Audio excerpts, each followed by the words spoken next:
Hello, FloodGate family. I hope you guys were all inspired by that cool music that we had that intro in there. It was just got your heart thumping. Well, hey, we're here with Brian Sullivan. And in case you don't know him, he is a creator of Precise Selling.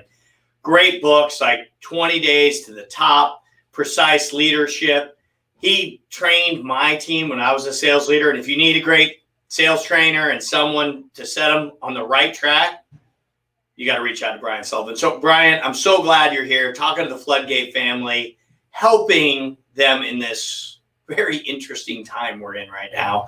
But we need to keep selling stuff, right? Yeah. I mean, thanks for having me, Joe. Yeah. And the numbers doesn't stop, but access is a little different. The process is different. It's getting maybe more normal. We don't know, but we still got to keep moving, right? And one of the questions, Brian, that I get all the time, that I know the FloodGate group wants to hear about, is new prospects, right? You just can't walk the hall. How do you get in a closed environment? What do you think people should do to get those new prospects? Yeah. All right. So first of all, I think you've kind of got to get over a mindset that, everything's different.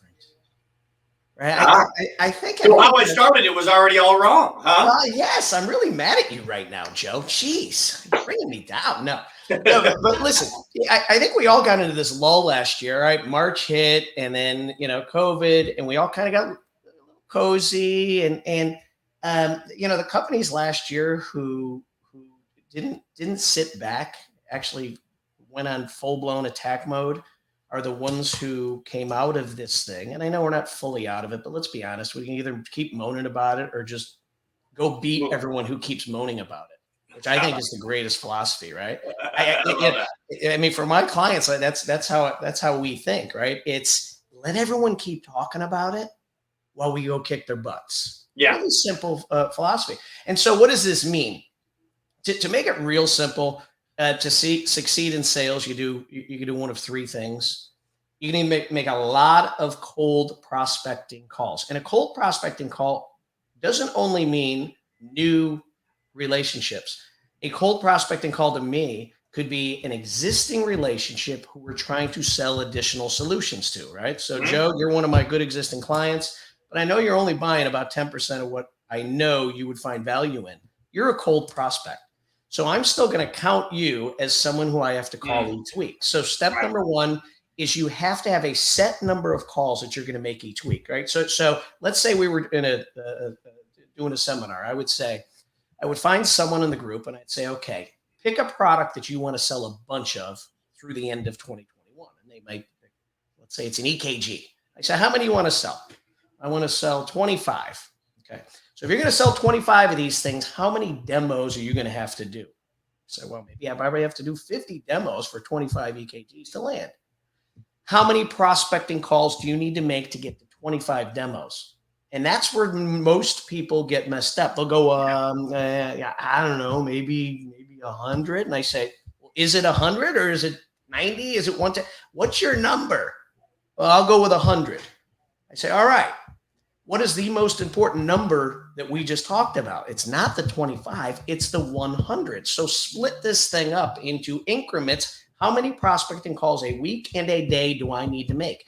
And if it is 10, if I'm going to make 10 calls today on Wednesday, if it's 2:00 in the afternoon, I've only made 4, guess what? I might be working later.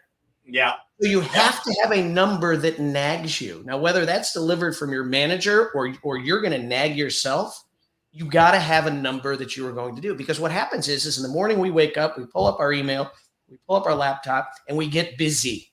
And the most important thing we're supposed to do to evangelize our product is find someone to sell it to. We can get busy with a lot of non-value activity. And so there's a lot of conference calls and video calls and different things. It'll take your time, right? Yeah. And, you got to do those things. But to me, it's, I want the stress on you to be, geez, I only made 8 and I was supposed to make 10 today. Well, guess what? You're going to make 12 tomorrow. Now, a prospecting call doesn't only mean a phone call or popping in like we used to. I'll count one of those 10 as a well-crafted email. Okay. Maybe that counts as one of them. right? And I'm a huge fan in the cadence of prospecting to start with an email or a LinkedIn connection, some little message. So now let's say you're a new prospect, some intro. But what is so important in whether it's an email or a phone call is you have to create curiosity before you do anything else. And this is a huge part, right? So many people send an email, hey, I've got a solution, we do this, but you didn't make me curious. I really don't care what you do. I don't care what your product does.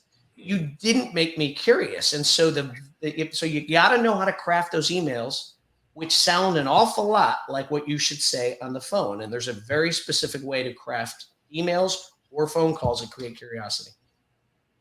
Nice. Well, guys, speaking about curiosity, I forgot to mention, I'm sure you're going to have questions. You can just post them in the chat on LinkedIn, and we'll pop them up at the end of this, and Brian will answer some of those questions. So speaking about curiosity, you've got my curiosity piqued.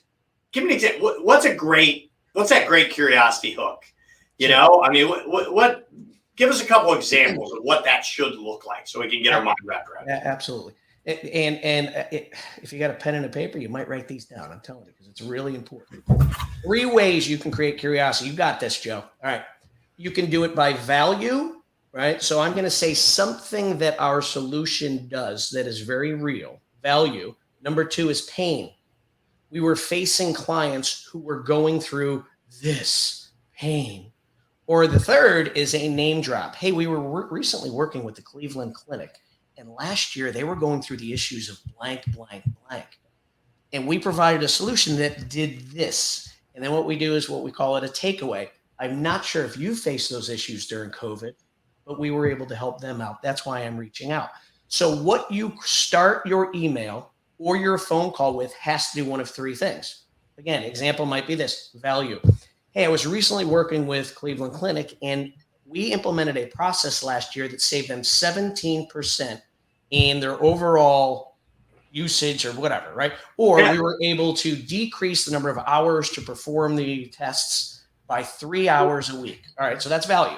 The other one might be last year during COVID, one facility was having a difficult time matching up their specialty clinicians with their senior care or senior living folks. We implemented a telehealth solution that enabled them to come together. Now, I don't know if your clinicians have trouble getting with some of those folks in senior care, but that's why I'm bringing it up. So you see what I'm doing is I didn't talk about my company. I just brought up a real world scenario of how we help somebody through value, through pain. And you see how I threw a couple names in there. Listen, many of you have really good clients who you've worked with. Don't be afraid to name drop them, because it'd make me curious if it's a pretty good name. Yeah. Right. And it's a story they're most likely dealing with, right? That's a reason you have. And frankly, if they're not, they probably aren't the valuable prospect anyway to spend more time with, right? Because, those are the easy ones, you can solve their problem. That's a future customer.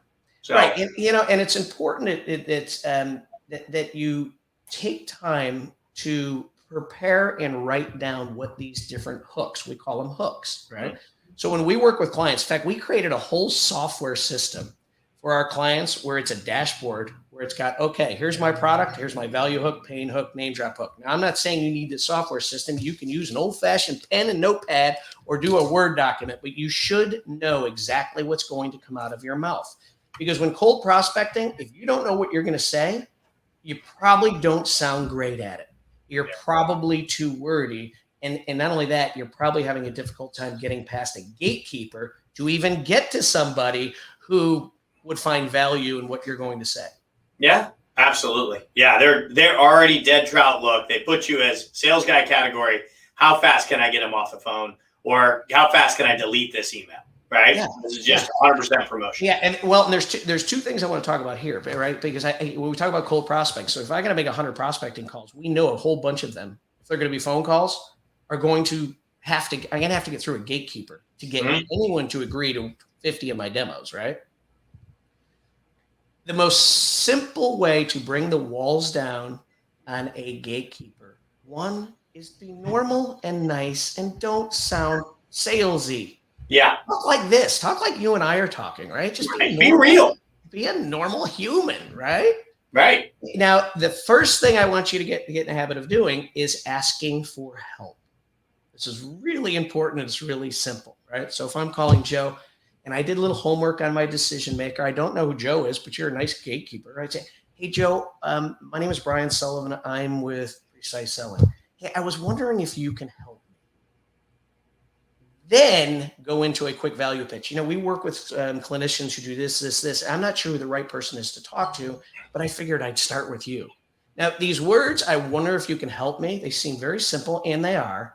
But it's really hard for people to be jerks to people who genuinely and sincerely ask for help, right? Yeah. Even that person who's normally, who that woman or that man, that gatekeeper wants to slam?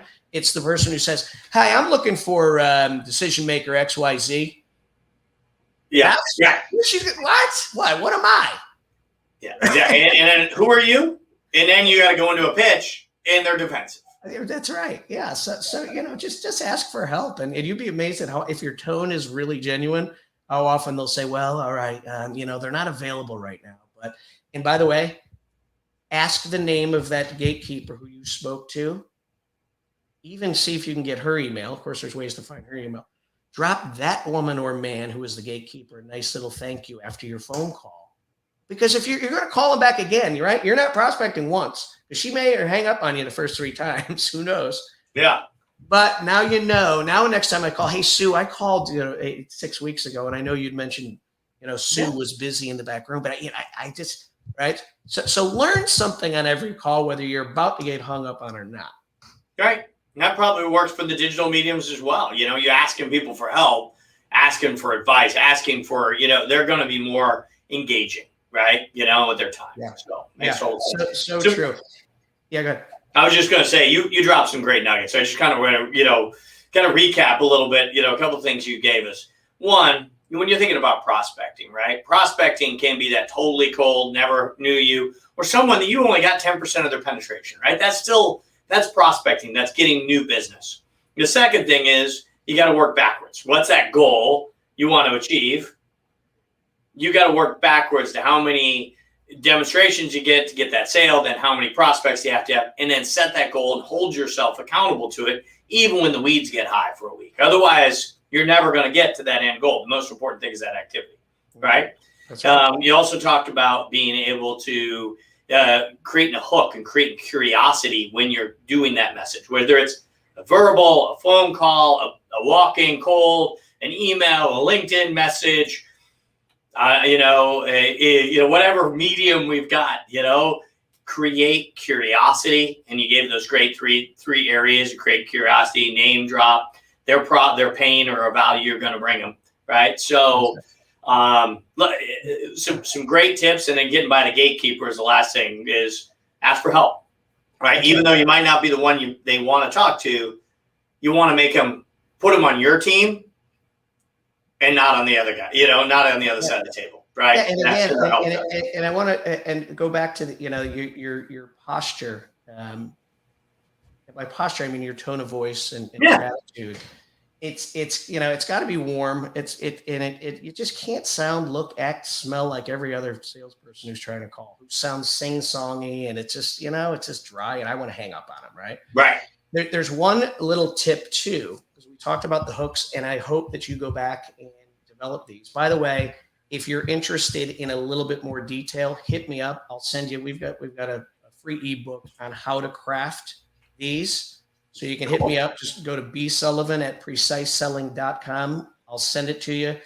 But that will only be a valuable item if you carve out an hour in your office and do some homework and start crafting your own. Right. So that's the deal. I'll only send it if you'll do something with it. But there's one other point I want to make on this, Joe.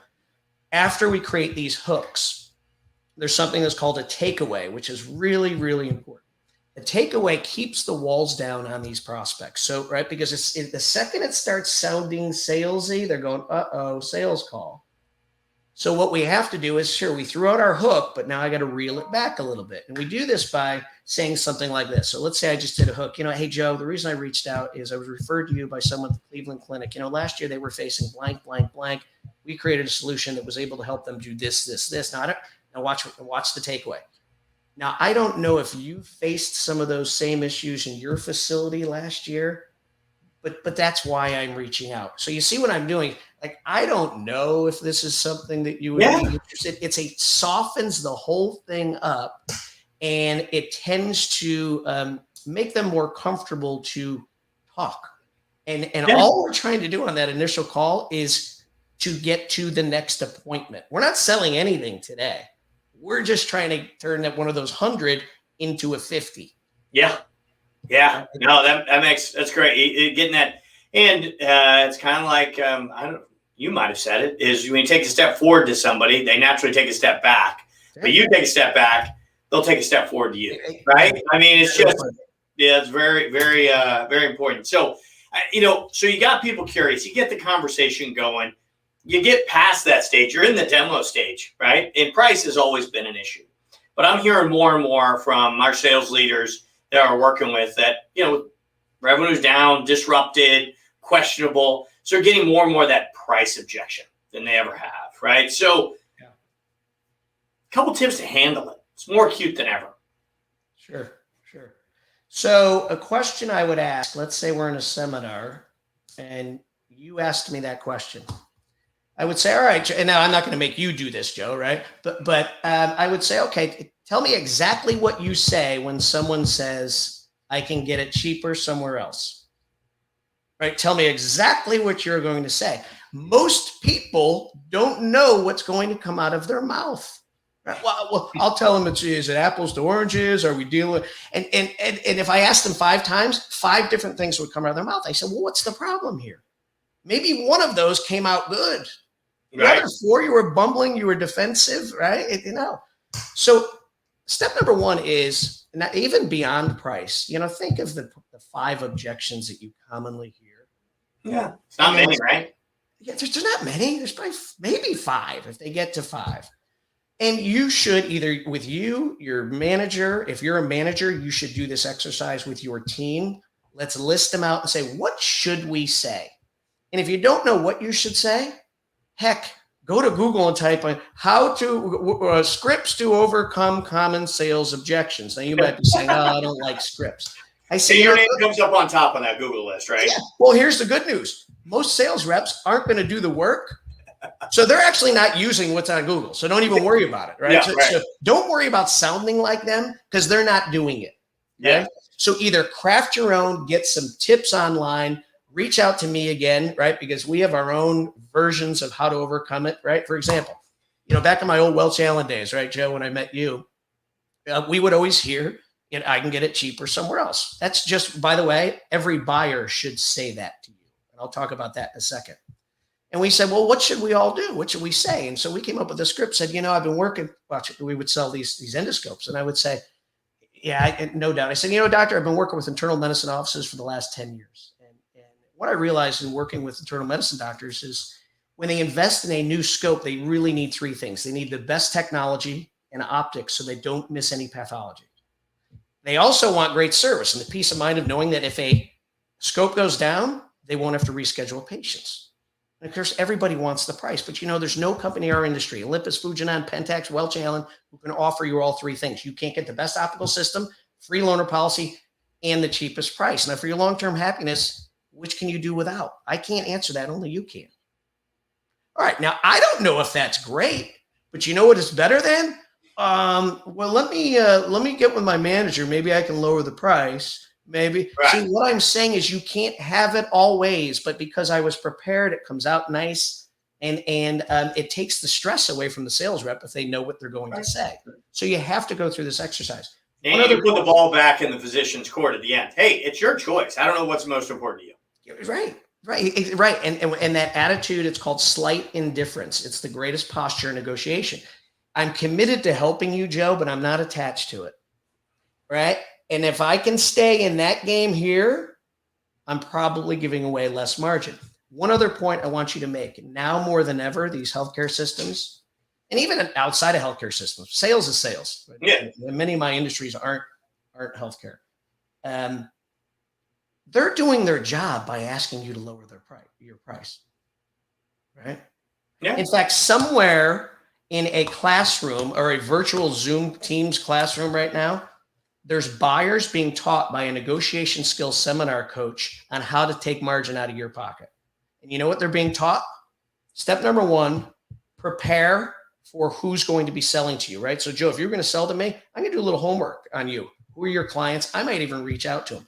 Number two, I'm always going to ask you to lower your price. It's my job to ask you to lower your price. And guess how many times I'm supposed to ask you to lower your price? 5.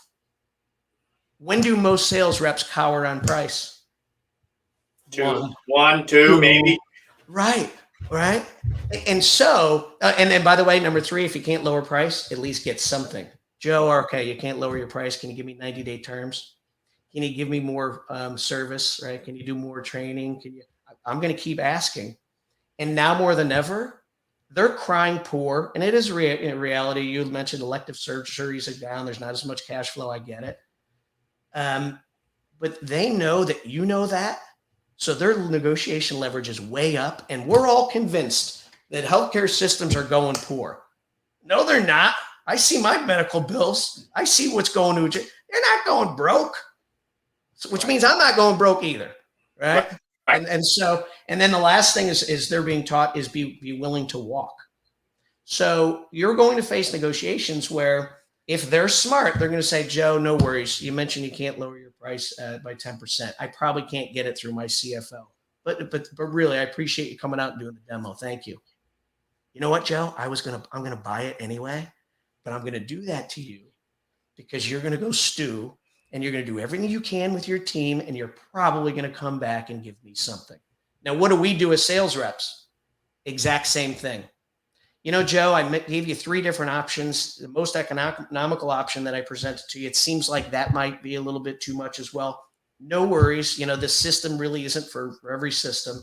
You know, if the time comes, I'd love to revisit it. So we have to make the buyers believe that we too are willing to walk. Is this hard? Yeah, especially when we need. Right, we're getting our commission checks. Yeah, it's the end of the quarter, and that's going to put you over the number and the kicker bonus and everything else, right? Right. Now you know it, but they don't need to know it, right? And it's funny; these systems have almost become trained. Wait till the end of the month. That sales rep is going to be, they'll be fine, right? They're going to come right back. Right. So just by knowing what they are thinking will better prepare us, I think, to give less. If our product's great and our service is great and you, the sales rep, are great, you're worth something. Yeah. So be proud of what you are, and there's value to that. And so I love the attitude of you and your company and your products aren't for everybody. And I think the customers need to know that. It's true, right? You know, it's not for everybody and every need. So, hey, I want to take it to we're at 23 minutes. I want to give a chance for some questions from the group here. So let's see. Looks like we got Patrick Winter. Winter. Sorry about that, Patrick. Are voicemails the same as emails in your mind when it comes to curiosity, or should they be treated differently? Yeah, no. Great question, Patrick. They are almost identical. The only difference in the email is we don't have to get past the gatekeeper, right? So value, pain, name drop, and of course you can use a combination of a few of them, should be in your email as well, verbalized, right? So, and they should be short and tight, right? So for example, if I was crafting an email, it might sound something like this. Hello, Patrick. My name is Brian Sullivan. I'm with XYZ Healthcare. In researching your facility, I understand blank, blank, blank. So I want them to know I've been doing a little homework. We recently worked with XYZ, who was running into this problem, blank, and we implemented a process that helped them do boom, which might be save money, save time, keep them legal, whatever those bullets are. And I would put them bullet, right? Bullet, and then I do a takeaway. Now, I'm not sure if you were facing some of those same issues, but that's what that's why I'm reaching out, and then put the contact info. The other value of this, Patrick, is when you send that email, you can then reference it if you eventually get them on the phone. You could say, hey, listen, I sent an email, and I'm not sure if you received it, but I was recently working with, but so you're hitting them twice with the same type of message, right? And so the crafting of it is very similar. Again, if you hit me up on email, I'll send you something that teaches you how to craft both all emails as well as the phone. One other point, you have to think of your voicemail has to be the same way, right? Beep. Okay, what do you say? Hey, my name's Brian Sullivan. I was recently working with a facility who does blank, face this. We came up with a process. I don't know if you're facing issues, but that's why I'm reaching out. My name is Brian Sullivan. My phone number is blank. So your voicemail, email, and what comes out of your mouth is almost identical, but it starts with you preparing whatever those are going to be. So I would, for homework, I want you to select your top 5 products and come up with a value, a pain, and a name drop hook for each one. Try it in email, try it in voicemail, try it live. Awesome. Got another question here from Morgan Mills. What are the 2 to 3 best practices you use in your daily prospecting routine that have led to the most sales for you? So it's carving out time to do it and also understanding the best times to do it. Best times to do it. So when are the best times to do it? Well, the best days to do it are Tuesday and Wednesday. The best times to do it are typically, and it changes by industry a little bit, are typically between 10 and noon and 4 and 5 o'clock in the afternoon. So carve the time. Try that. If 10 to noon in your industry is not working, then see the problem with between 8 and 9, people are just getting their stuff done. It's too much going on. I wouldn't want to talk to you. But once I clean up my desk a little bit, that's why 10 to noon is a better time to do it. 4 to 5 is always the best time because now they really might be through a lot of things. And a lot of lazy salespeople are already packing it in for the day. Got it. Perfect. Got another question here from Lewis. Is it okay that initial call or email does not specifically request a next step? Look forward to attending your seminar in Louisville. So looks like you got someone here that's going to be seeing you live. Yeah. It's a really good question. I believe every phone call we have should have an objective.